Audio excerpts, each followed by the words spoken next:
Theresa May's Brexit strategy is in tatters, with MPs rejecting her divorce deal for a second time by an overwhelming majority. The Prime Minister said she profoundly regretted the decision. MPs will now vote on the UK's next steps, while the European Union says it's not prepared to make any more concessions to help Mrs May. SBS Europe correspondent Ben Lewis joins me now live from London. Ben, this is a bit of a mess. What happens now? Janice, good evening. It is indeed. In the long term, no one is entirely sure what's going to happen, but in the short term, there are some very important votes coming up. As it currently stands, the default option is that Britain will crash out of the European Union without a deal on March the 29th. But that might not be the case for much longer, because in the coming hours, MPs will be asked to vote as to whether they want to take no deal off the table entirely. If that is the case, they will then get a vote on whether Brexit Day should be delayed. One thing is clear in all of this: Theresa May has lost control of this process. The ayes to the right, 242. The noes to the left, 391.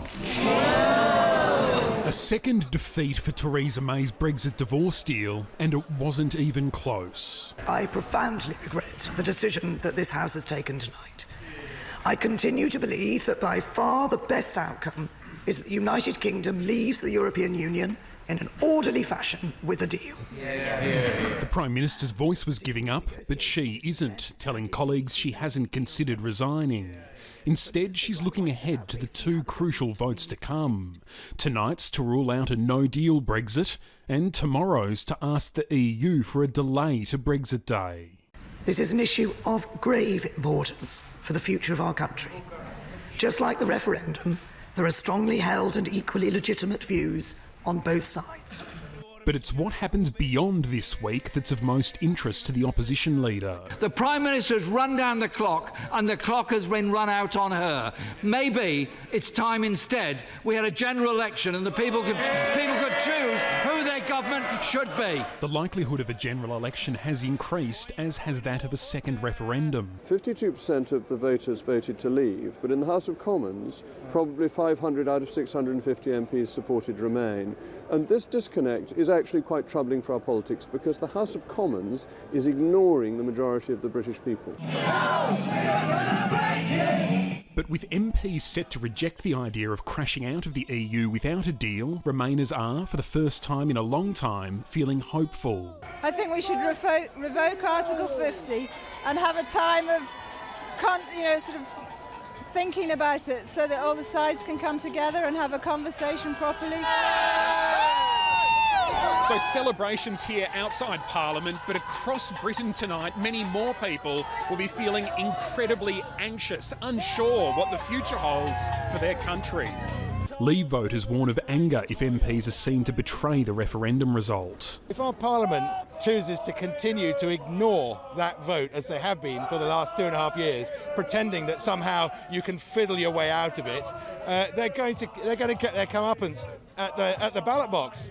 As for the European Union, its chief Brexit negotiator tweeted, "The EU has done everything it can to help get the withdrawal agreement over the line. The impasse can only be solved in the UK. Our no-deal preparations are now more important than ever before." These are uncharted waters for Britain and for Europe. Nothing has changed. Strong and stable. Brexit means Brexit. The situation is just as chaotic as it appears.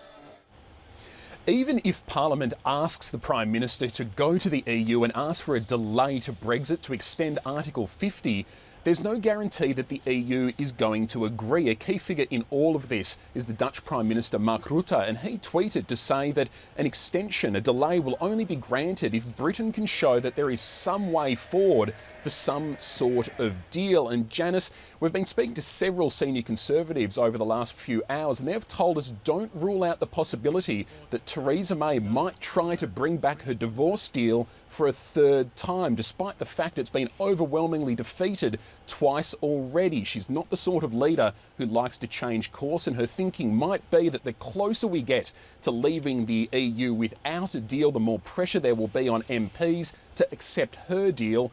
No clarity in this situation at all. No one, not even those in Downing Street, know how this is going to play out. Extraordinary scenes. Thanks. That's Ben Lewis reporting live from London, and we will have more on the Brexit fallout shortly. The number of